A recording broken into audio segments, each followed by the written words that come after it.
இப்போது நேரம் 1:45 மணி. இவ்வளவு நேரம் கடந்த நிலையிலும் மணிக்கணக்கில் காத்திருந்து இந்த நிகழ்வை சிறப்பித்துக் கொண்டிருப்பதோடு மட்டுமில்லாமல் எனக்கு வாழ்த்துக்களை தெரிவித்திருக்கிற என் உயிரின் உயிரான விடுதலை சிறுத்தைகள் அனைவருக்கும் முதலில் என்னுடைய நெஞ்சார்ந்த நன்றியை காணிக்கையாக்குகிறேன். இந்த முறை இந்த விழா வேண்டாம் என்றுதான் நான் கருதினேன். கடந்த ஆண்டை போல கொரோனா நெருக்கடி ஒருபுறம், கட்சியின் முன்னணி பொறுப்பாளர்கள், உடன் பிறந்த தமக்கை என பலரை நாம் கொரோனாவுக்கு பலி கொடுத்திருக்கிறோம். இந்த துக்கம் துயரம் நம்மை ஆட்டி படைத்துக் கொண்டிருக்கிற சூழலில் பிறந்த நாள் கொண்டாட்டம் தேவையில்லை என்று நான் கருதினேன். கட்சியின் முன்னணி பொறுப்பாளர்களின் ஆலோசனை கூட்டத்தில் கலந்து கொண்டு பேசுகிற போது கூட நான் அந்த கூட்டம் தேவையில்லை என்றுதான் ஒன்றியரசனிடத்திலே சொன்னேன்.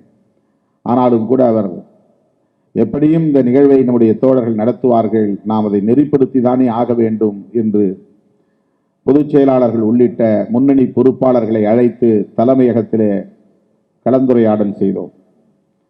அப்போது இந்த ஆண்டுக்கான தீம், கருப்பொருள் என்னவாக இருக்க வேண்டும் என்று விவாதித்தோம். கடைசியாக நாம் முடிவு செய்தோம், 2018 அல்லது 19 என்று கருதுகிறேன், பனைமரம் காப்போம், பனை விதைகளை ஊன்றுவோம் என்கிற கருப்பொருளை மையமாக கொண்டு ஆகஸ்ட் 17 செப்டம்பர் 17 வரையில் தமிழகம் எங்கும் பனை விதைகளை ஊன்றுகிற இயக்கத்தை ஒரு வெகுமக்கள் இயக்கமாக முன்னெடுத்தோம். ஆக இந்த ஆண்டுக்கான கருப்பொருள் சமூக நீதி சமூகங்களின் ஒற்றுமை என்று முடிவு செய்தோம். இது தொடர்பாக ஒரு விரிவான அறிக்கையை வெளியிட வேண்டும் என்று கூட அந்த கலந்தாய்வுகளை முடிவு செய்தோம். ஆனால் எனக்கு 2 கருத்து இருந்த காரணத்தினால் இந்த கூட்டத்தை நடத்த தேவையில்லை என்று மறுபடியும் நான் எண்ணிய காரணத்தினால் அதை வெளியிடவே இல்லை, அந்த அறிக்கையை வெளியிடவே இல்லை. ஆனாலும் நிகழ்ச்சியை நடத்தியாக வேண்டும், அதற்கான ஏற்பாடுகள் செய்யப்பட்டு விட்டன. கவிஞர்கள் எல்லோரையும் பேசி உறுதிப்படுத்தி விட்டோம் என்று ஒன்றியரசன் அவர்களும் தம்பி வன்னியரசு அவர்களும் திரும்ப என்னை தொடர்பு கொண்டு வலியுறுத்தியதன் விளைவாக சனிக்கிழமை மாலைதான் இந்த நிகழ்ச்சியின் அழைப்பிதழே தயாரானது. ஞாயிற்றுக்கிழமை காலை என்று கருதுகிறேன், அல்லது திங்கட்கிழமை நேற்று காலை என்று கருதுகிறேன், இரவு 10:30 மணி நான் முகநூல் நேரலையில் பேசினேன். சமூக நீதி சமூகங்களின் ஒற்றுமை என்கிற கருப்பொருளை மையமாக கொண்டு ஆகஸ்ட் 17 செப்டம்பர் 17 வரையில் தமிழகம் தழுவிய அளவில் வெகுமக்கள் இயக்கமாக இதை முன்னெடுத்து செல்ல வேண்டும் என்று வேண்டுகோள் விடுத்தேன்.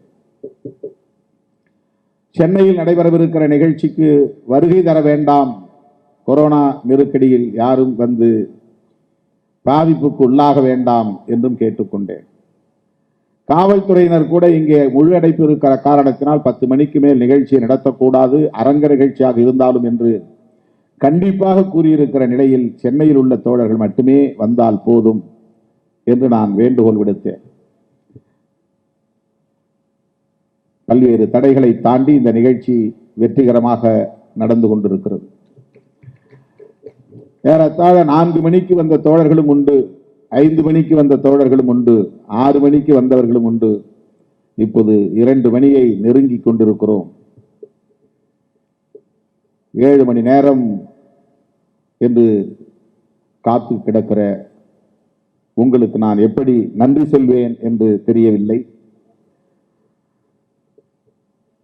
பிறந்த நாள் நிகழ்ச்சியை ஒரு ஆட்டம் பாட்டம் கொண்டாட்டம் என்கிற அடிப்படையிலே நடத்திவிடாமல் அதை ஒரு அரசியல் களமாக மாற்ற வேண்டும், கருத்தியல் பரப்புரையாக அதை மேற்கொள்ள வேண்டும் என்கிற அடிப்படையில் தான் தமிழர் எழுச்சி நாளை நாம் ஆண்டுதோறும் கடைபிடித்து வருகிறோம். ஆகவே அதை மட்டும் நான் சுருக்கமாக சொல்லி விடைபெற விரும்புகிறேன். நம்முடைய தோழர்கள் இங்கே பலரும் மெய் சிலிர்க்கும் வண்ணம் உரையாற்றி இருக்கிறார்கள், ஊக்கமளிக்கக்கூடிய வகையில் உரையாற்றி இருக்கிறார்கள். அவர்கள் பேச்சையெல்லாம் மேற்கோள் காட்ட வேண்டும் என்று எனக்கு ஆசை, நேரமில்லை.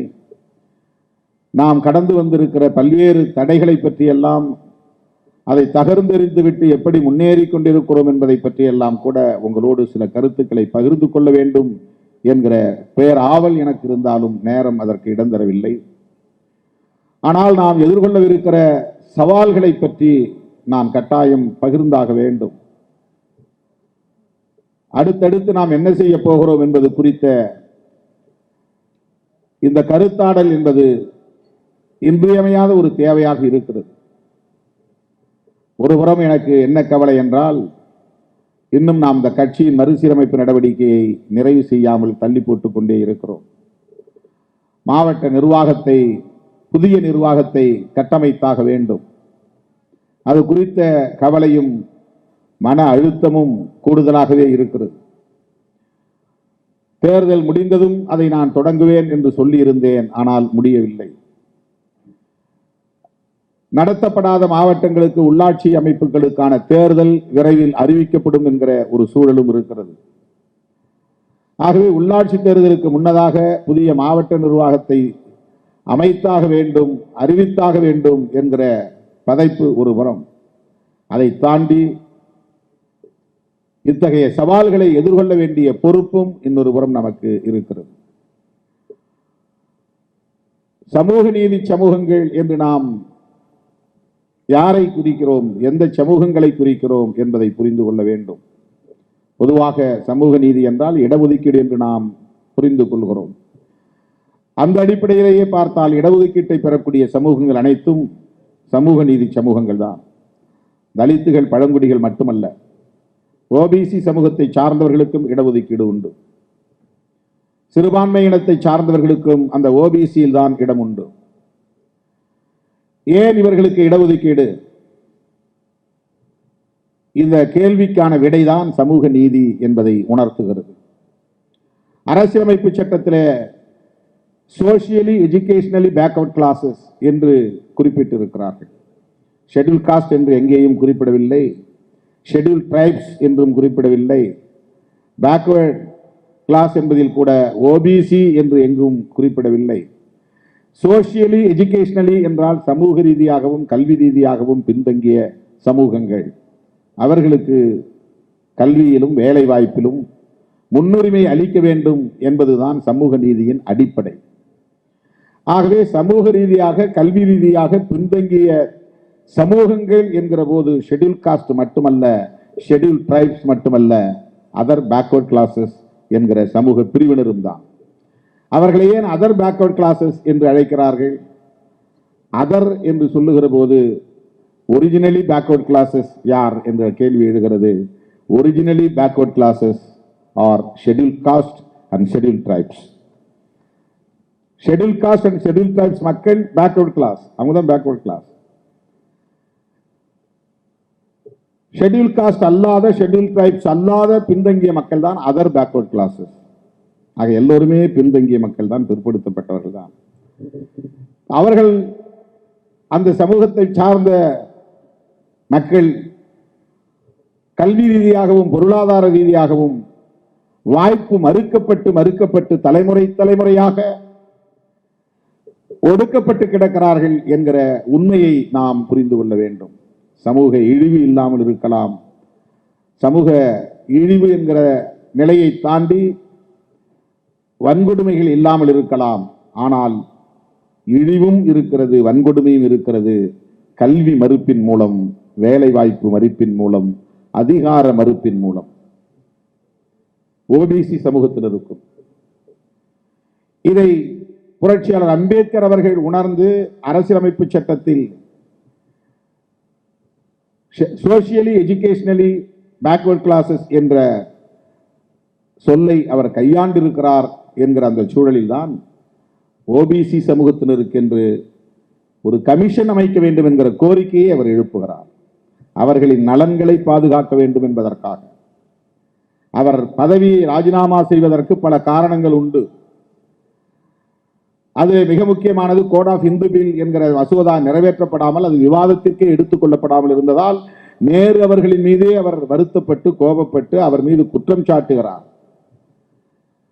இரண்டாவதாக திட்டக்குழு என்கிற அந்த பிளானிங் கமிஷன் என்கிற அந்த அமைப்பிலே தனக்கு ஒரு பிரதிநிதித்துவம் வழங்கவில்லை என்கிற வழி அவருக்கு இருந்தது. நான் ஒரு எக்கனாமிஸ்ட் என்று தெரிந்தும் கூட பண்டிட் ஜவஹர்லால் நேரு எனக்குரிய அங்கீகாரத்தை தரவில்லை. அது அவருடைய குற்றச்சாட்டு.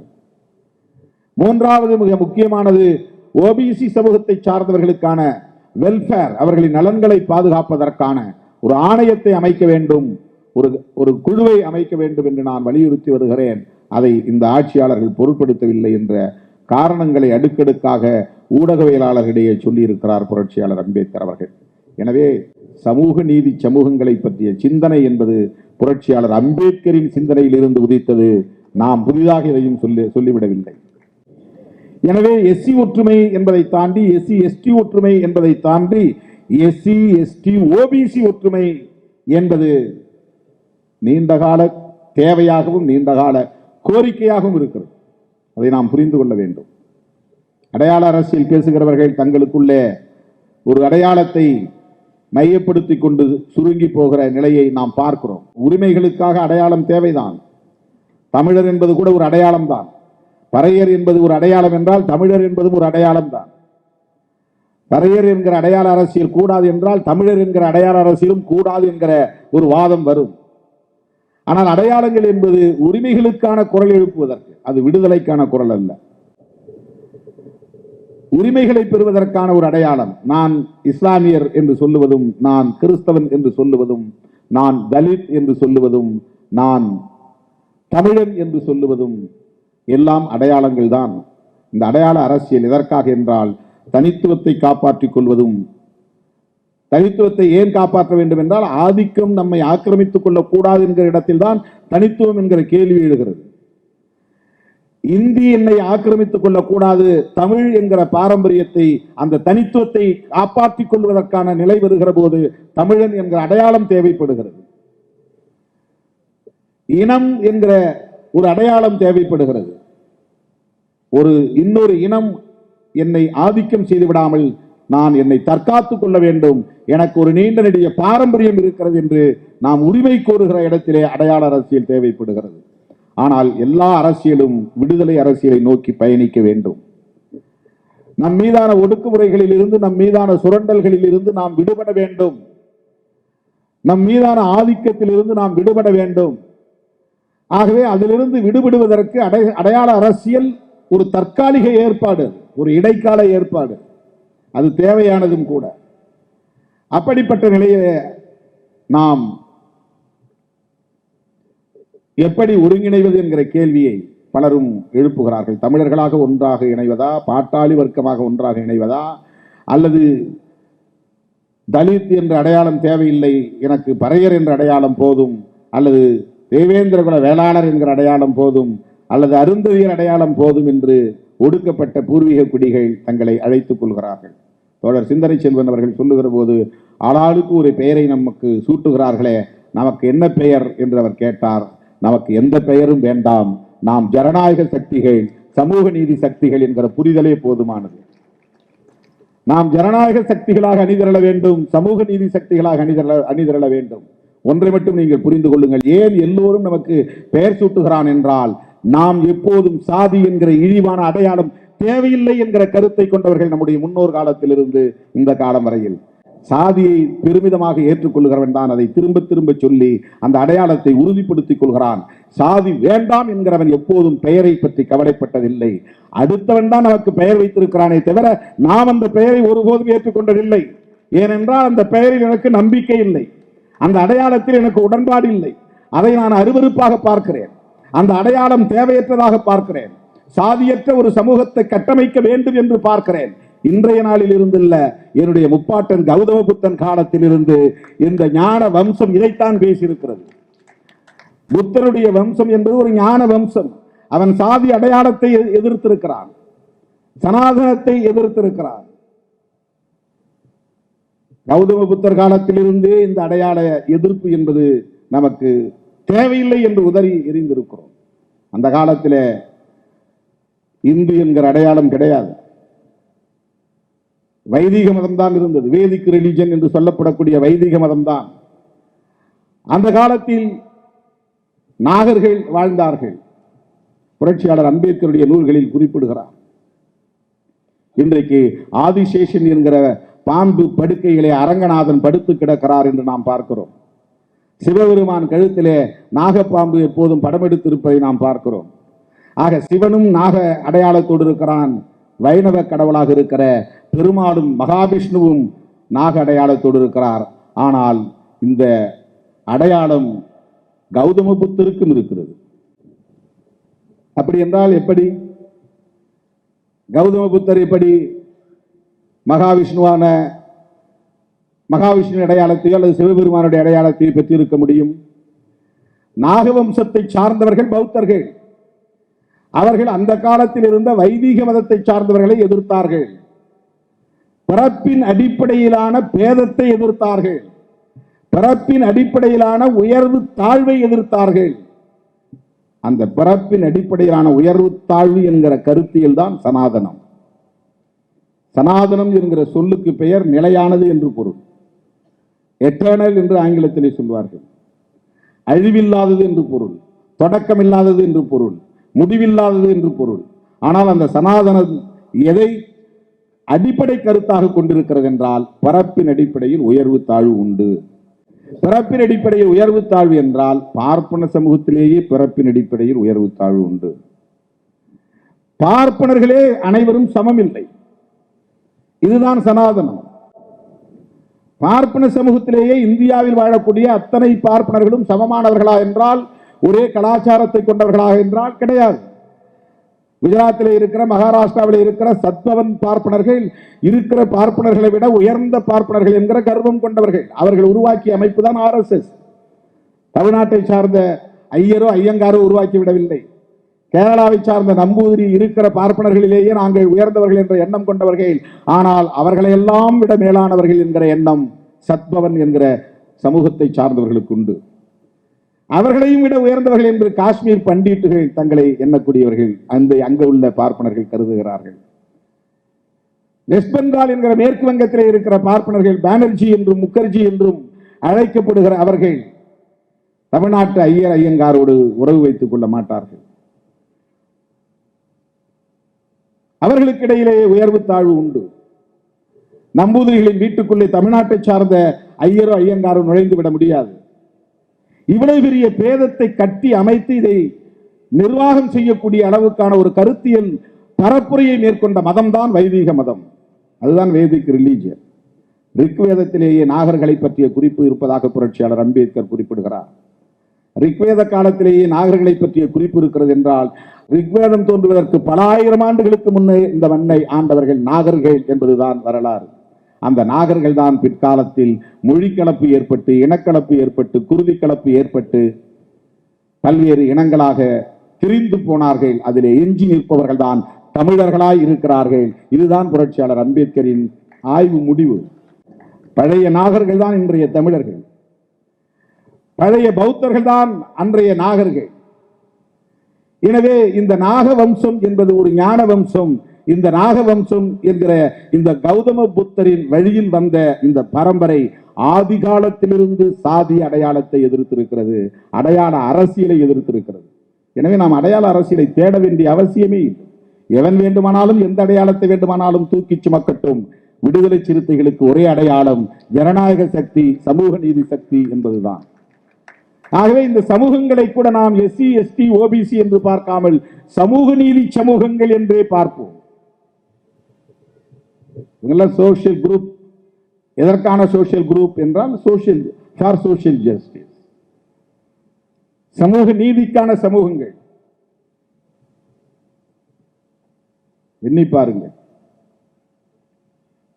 கருவறைக்குள்ளே மனிதன் நிலவிலே அடியெடுத்து வைக்க முடியும், ஆனால் ஒரு கோவிலின் கருவறைக்குள்ளே நுழைந்து விட முடியாது.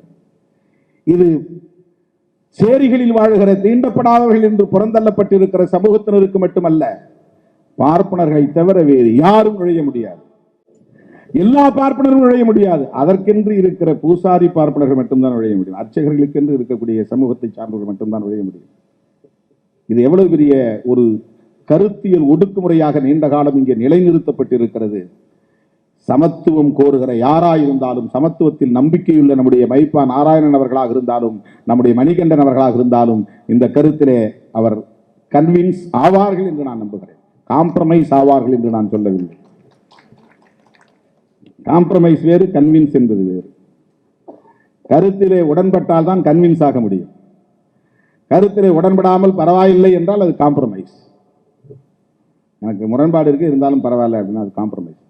நீங்க சொன்னதுல நான் முழுமையா எனக்கு உடன்பாடு இருக்கிறது என்று ஒத்துக்கொள்ளுகிற போது அது கன்வின்ஸ் ஆகிறது. ஈக்குவாலிட்டி என்கிற சமத்துவத்தை நிச்சயமாக யாரும் எதிர்க்க மாட்டார்கள்.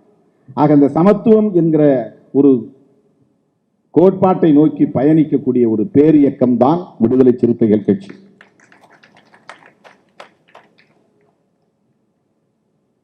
இந்த ஆண்டுக்கான சமூக நீதி சமூகங்களின் ஒற்றுமை என்று நாம் கருப்பொருளாக ஏன் முன்மொழிந்திருக்கிறோம், வைத்திருக்கிறோம் என்று சொன்னால், இந்த இடம்தான் நான் சுருக்கமாக சொல்லி முடிக்க விரும்புகிறேன் தோழர்களே. சமூக நீதியை தனி ஒரு சமூகம் போராடி காப்பாற்றிவிட முடியாது.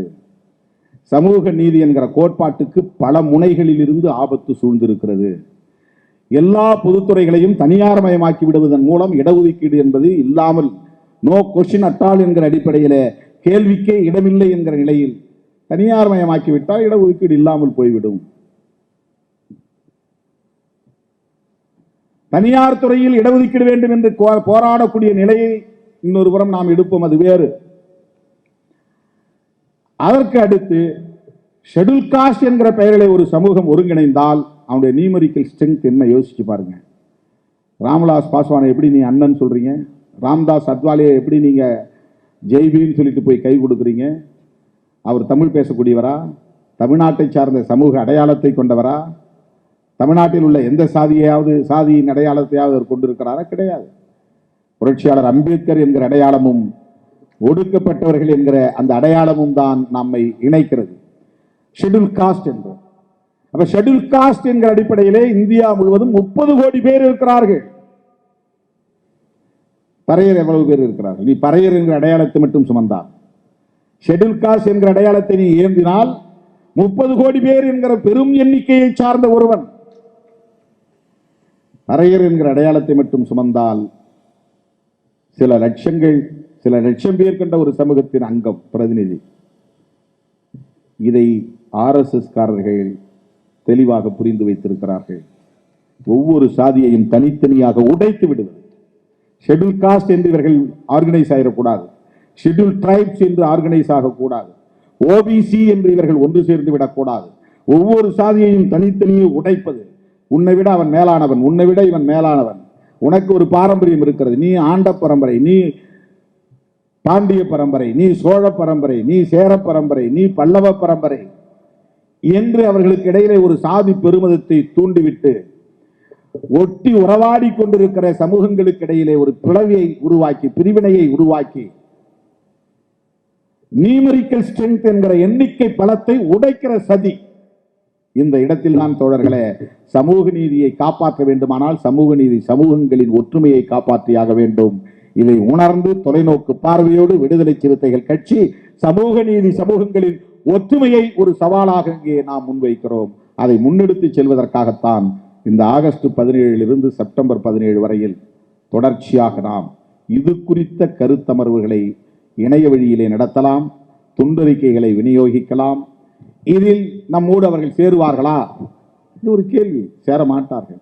அதான் நான் மறுபடியும் சொல்றேன், டெமோக்ராட்டிக் போர்சஸ். எந்த எதிர்பார்ப்பும் இல்லாமல் எப்படி நம்முடைய மணிகண்டன் அவர்களும் நம்முடைய மைப்பா நாராயணன் அவர்களும் நம்முடைய மேடைக்கு வந்து திருமாவளவனை பாராட்டி பேசுவதால் அவர்களுக்கு என்ன லாபம்? சற்று யோசித்து பாருங்கள். சாப்பிடாமல் பட்டினி கிடந்து பல மணி நேரம் காத்திருந்து நம்மிடையே அவர்கள் பேசுவதற்கு காரணம், நான் சொல்லுகிறேன், இவர்கள் தான் ஜனநாயக சக்திகள், டெமோக்ராட்டிக் போர்சஸ். விளிம்புநிலை சமூகத்தின் இந்த கோரிக்கைகளில் நியாயம் இருக்கிறது என்பதை ஏற்றுக்கொள்ளுகிற அந்த உளவியல் தான் ஜனநாயக உளவியல். சமத்துவத்திற்காக போராடுவது சரி என்பதுதான் ஜனநாயக உளவியல்.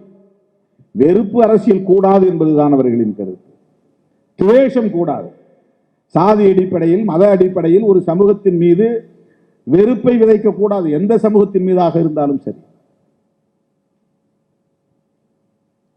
அம்பேத்கர் கோட் பண்றார், இதெல்லாம் தாழ்த்தப்பட்டவர்கள் தான் ரொம்ப பின்தங்கியவர்கள், கீழானவர்கள், அதனால அவங்கள ஒதுக்கி வச்சுட்டாங்க. அப்படி கிடையாது. இவர்கள் ஒரு காலத்தில் கும்பகோணத்தில் நடந்த சம்பவத்தை புரட்சியாளர் அம்பேத்கர் ஒரு நூலிலே குறிப்பிடுகிறார். பார்ப்பனர்கள் இந்த மக்களின் குடியிருப்புகளுக்குள்ளே நுழைந்தால் அவர்களை விரட்டி அடிக்கக்கூடிய ஒரு தன்மை இருந்திருக்கிறது. அது அம்பேத்கர் குறிப்பிடுகிறார். இது எதுக்காக அதை கோட் பண்றாருன்னா, இவங்க கீழ்சாதின்னு ஒதுக்கப்பட்டதா இன்றைக்கு வரலாறு பேசுகிறது அல்ல. இவர்கள் மண்ணின் மைந்தர்கள். நேரடியா பார்ப்பன சமூகத்திற்கும் பறையர் சமூகத்திற்கும் இடையிலே இருந்த முரண்பாட்டை அவர் விளக்குகிறார். பறையர்னா அவர் நாகர்கள்ங்கிற பொருளில் குறிப்பிடுறார், பௌத்தர்கள்ங்கிற பொருளில் குறிப்பிடுகிறார். நான் கூட ஒரு வாரத்திற்கு முன்பு பேசும்போது தோழர் சிந்தனை செல்வன் பேசிடும்போது சொன்னேன், தோழர் ரவிக்குமார்ட்டி சொன்னேன், சிவ மதமும் வைணவ மதமும் கூட ஒருவேளை பௌத்த மதத்தின் திரிபுகளாக இருக்கலாம், சிவன் பௌத்த மதத்தின் திரிபினால் உருவான ஒரு கடவுளாக இருக்கலாம். எப்படி வைணவ மதம் அரங்கனை கௌதம புத்தரை மகாவிஷ்ணுவின் அவதாரம் என்கிறார்கள். நான் கருதுகிறேன் பௌத்தத்திலிருந்தே வைணவம் திரிந்து உருவாகி இருக்கலாம். பௌத்தர்கள் வைணவத்தை பின்பற்றி இருக்கலாம், பௌத்தர்களே சைவத்தை உருவாக்கி இருக்கலாம். ஒரு தாய் சமூகத்திலிருந்து பிரிகிற இன்னொரு சமூகம் தான் தாய் சமூகத்தின் மீது கடுமையான வெறுப்பையும் பகையையும் கொண்டாடும், தன்னை தனிமைப்படுத்தி காட்டுறதுக்காக. பௌத்தத்தை ஒட்டுமொத்தமா எப்படி இந்தியாவில் அழிக்க முடியும்? நாகசாகில குண்டு போட்ட மாதிரி குண்டு போட்டால் கூட எச்சம் செச்சம் இருப்பார்கள். ஏன் நாக்பூரியை தேர்ந்தெடுத்தது அம்பேத்கர் பேசும்போது சொல்றார். எல்லாரும் கேட்கிறாங்க, இது RSS ஹெட் குவார்டர்ங்கிறதுனால நீங்க இதை தேர்ந்தெடுத்தீங்களான்னு சொல்லிட்டு. அதுக்கு அம்பேத்கர் சொல்றாரு, அப்படி இல்லை, அந்த கருத்தில் நான் பண்ணல, இது நாகர்களின் தாயகம் நாகபுரி என்று சொல்கிறார். நாகவம்சத்தின் தாயகம் அப்படிங்கிறார், தாய் மண் அப்படின்னு சொல்றார். நாக்பூர் என்பது தமிழிலே நாகபுரி, நாகபுரம், நாகப்பட்டினம், நாகர்கோயில், நாகலாந்து, இதெல்லாம் எதனுடைய எச்சம் என்றால் இந்த பாரதம் என்று சொல்லப்படக்கூடிய அல்லது இந்தியா என்று சொல்லப்படக்கூடிய இந்த தேசம் முழுவதும் ஒரு காலத்தில் நாகர்கள் தான் வாழ்ந்தார்கள், ஆண்டார்கள், ஆட்சி செய்தார்கள். அந்த நாகர்களின் தாயகமாக இன்றைய மராட்டிய மண் இருந்தது, இந்த நாகபுரி இருந்தது. அப்போ வைதிக மதத்தை சார்ந்தவர்கள், அன்றைக்கு ஆரியர்கள் என்று அழைக்கப்படக்கூடிய மரபினத்தை சார்ந்தவர்கள் வலிமையோடு இருந்த நிலையில் நாகர்கள் அனைவரையும் அழித்தொழித்தார்கள் என்று சொல்லப்படுகிறது. அந்த நாகபுரியில் ஒருத்தர் எஞ்சி இருந்தார், அவருடைய வாரிசுகளாகத்தான் இன்றைக்கு நாம் இருக்கிறோம் என்று புரட்சியாளர் அம்பேத்கர் குறிப்பிடுகிறார். அவர்கள் ஒரு மீட்பரை தேடினார்கள், அந்த மீட்பராக தோன்றியவர் தான் கௌதம புத்தர் என்று சொல்கிறார். ஒரு மெசையா, ஒரு மீட்பர். அப்ப கௌதம புத்தர் நாகவம்சம் என்றால் திருமாவளவனும் நாகவம்சம் தான். கௌதம புத்தர் அன்றைக்கு என்ன கனவு கண்டாரோ அதைத்தான் இன்றைக்கு நாம் ஒரு கொள்கையாக பேசிக் கொண்டிருக்கிறோம், கோட்பாடாக பேசிக் கொண்டிருக்கிறோம். இது வெற்றி பெறுவதற்கு ஒரே ஒரு வயா மீடியா என்பதுதான் சோசியல் ஜஸ்டிஸ். இழந்ததை மீட்பதற்கு, வென்றெடுப்பதற்கு, உரிமைகளை மீட்பதற்கு, அதிகாரத்தை வென்றெடுப்பதற்கு எம்பவர்மெண்ட் என்பது தேவைப்படுகிறது. எம்பவர்மெண்ட் என்றால் படிப்படியாக அதிகார வலிமை பெறுவது. ஒரே நாளில் ஒருத்தன் வலிமை பெற்றுவிட முடியாது. அதிகார வலிமையை பெறுவதற்கு முன் நிபந்தனை என்ன இருக்குன்னா education and employment. Education and employment பெறுவதற்கு என்ன தேவைப்படுகிறது என்றால் ரிசர்வேஷன் தேவைப்படுகிறது. அதை ரிசர்வ் பண்ணி வைக்கணும். ரிசர்வ் பண்ணி வைக்கணும்னா ஒரு கான்செப்ட் தேவைப்படுகிறது. அந்த கான்செப்ட் தான் சோசியல் ஜஸ்டிஸ். பெண்களுக்கு மரியாதை கொடுக்க வேண்டும் என்பது சோசியல் ஜஸ்டிஸ். சிறுபான்மையினரை பாதுகாக்க வேண்டும் என்பது சோசியல் ஜஸ்டிஸ். சோசியல் ஜஸ்டிஸ் என்பது வெறும் இடஒதுக்கீடு அல்ல, ஜனநாயகத்தை அடிப்படையாக கொண்டது. எனவே இந்த சமூக நீதியை காப்பாற்ற வேண்டுமானால் சமூக நீதிக்கான சமூகங்கள் ஒற்றுமையாக இருக்க வேண்டும். சமூக நீதிக்கான சமூகங்கள் ஒற்றுமையாக இருக்க வேண்டுமானால் சமூக நீதி பற்றிய விழிப்புணர்வை நாம் இன்னும் வலுவாக முன்னெடுத்து செல்ல வேண்டும். நம்மளை பாட்டாளி மக்கள் கட்சி விமர்சிக்கலாம், ஆனால் அதற்காக ஓபிசியே நமக்கு எதிரானவர்கள் என்று சொல்ல முடியாது, அல்லது ஒட்டுமொத்த எம்பிசி சமூகமே எதிரானவர்கள் என்று சொல்ல முடியாது. அரசியலுக்காக ஒரு கட்சி நம்ம விமர்சிக்கிறது, அரசியல் ஆதாயத்திற்காக சில உதிரிகள் நம்மை விமர்சிக்கிறார்கள். அரசியல் காழ்ப்புணர்ச்சியால் பிஜேபியில் இருக்கிற கூலி கும்பல், அதாவது இந்த சோசியல் மீடியாவில் கமெண்ட் எழுதுறவெல்லாம் ₹2 வாங்கிட்டு கமெண்ட் எழுதுறான். ஒரு கமெண்ட் போட்டால் அவனுக்கு ₹2 காசு. அதாவது கருமாதிராமன் ஒருத்தர் இருக்கிறான், அவனுங்கெல்லாம் கூலி உண்டு. அவர்களுக்கு வந்து ஒரு ஒரு கமெண்ட் போட்டால் ஒரு கூலி உண்டு. அந்த உதிரிகளை பற்றி நாம் கவலைப்பட தேவையில்லை. ஆனால் சமூகம் விழிப்பாக இருக்கிறது. அவர்கள் விழிப்பாக இருக்கிறார்கள் என்பதை உறுதிப்படுத்திய தேர்தல் தான் நடந்து முடிந்த சட்டப்பேரவை தேர்தல். 12 நாள் இடைவெளியில் பானை சின்னத்தை அடையாளம் கண்டு வாக்களித்து திருப்போரூரிலும் நாகப்பட்டினத்திலும் நமக்கு வெற்றியை தேடி தந்தார்கள் என்றால் விடுதலை சிறுத்தைகளை தமிழ் சமூகம் அங்கீகரித்து விட்டது. ஜனநாயக சக்திகள் அங்கீகரித்திருக்கிறார்கள். விடுதலை சிறுத்தைகள் தவிர்க்க முடியாத ஒரு அரசியல் சக்தியாக இன்றைக்கு பரிணமித்திருக்கிறது. ஆகவே நாம் சட்டப்பேரவை, நாடாளுமன்ற தேர்தல் போன்ற இந்த தேர்தலை குறிவைத்து நாம் இயங்கக்கூடியவர்கள் அல்ல.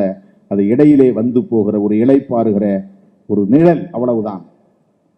அதுவும் எம்பவர்மெண்ட் என்பதிலே ஒரு அங்கம், அவ்வளவுதான். ஆனால் நம்முடைய நோக்கம் சமூக நீதியை பாதுகாப்பது, அதற்கு சமூக நீதி சமூகங்களின் ஒற்றுமையை வென்றெடுப்பது. சமூக நீதி சமூகங்களின் ஒற்றுமையை வென்றெடுப்பதற்கான களத்தை இந்த ஆகஸ்ட் 17 நாம் தொடங்குவோம்.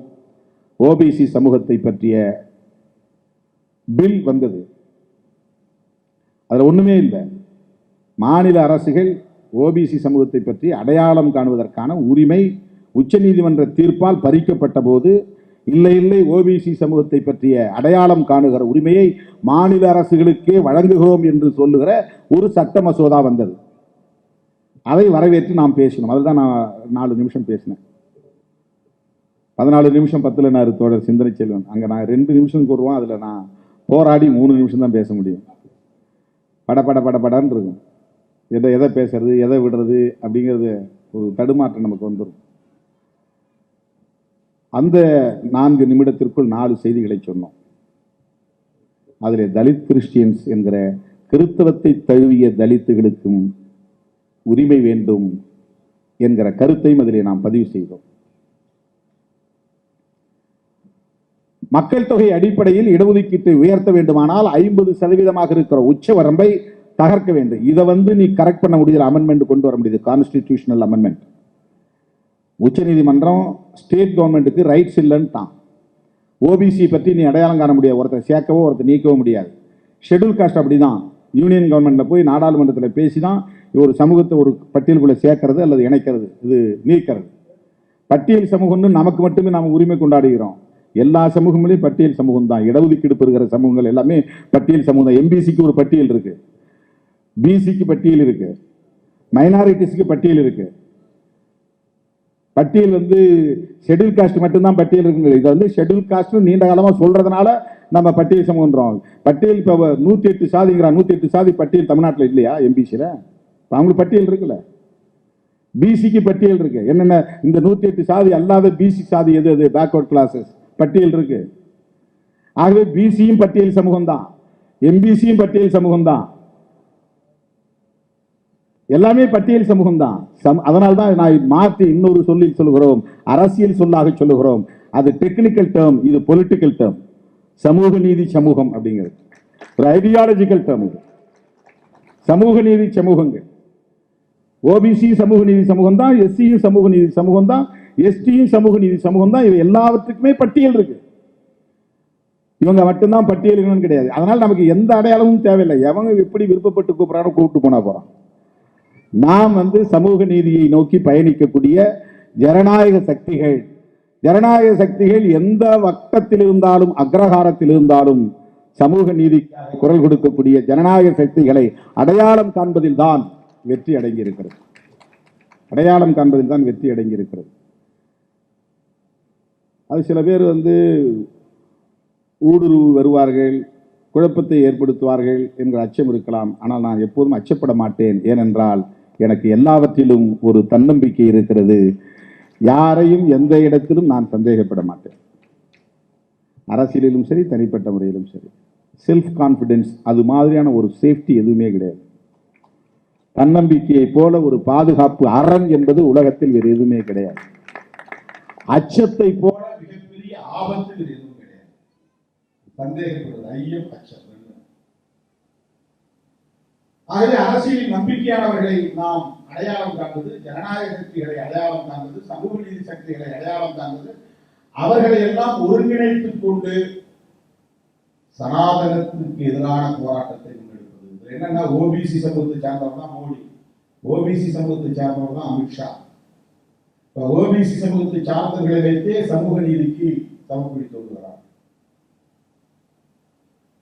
அவர்களுக்கு என்ன பிரதமர் பதவி, உள்துறை அமைச்சர் பதவி.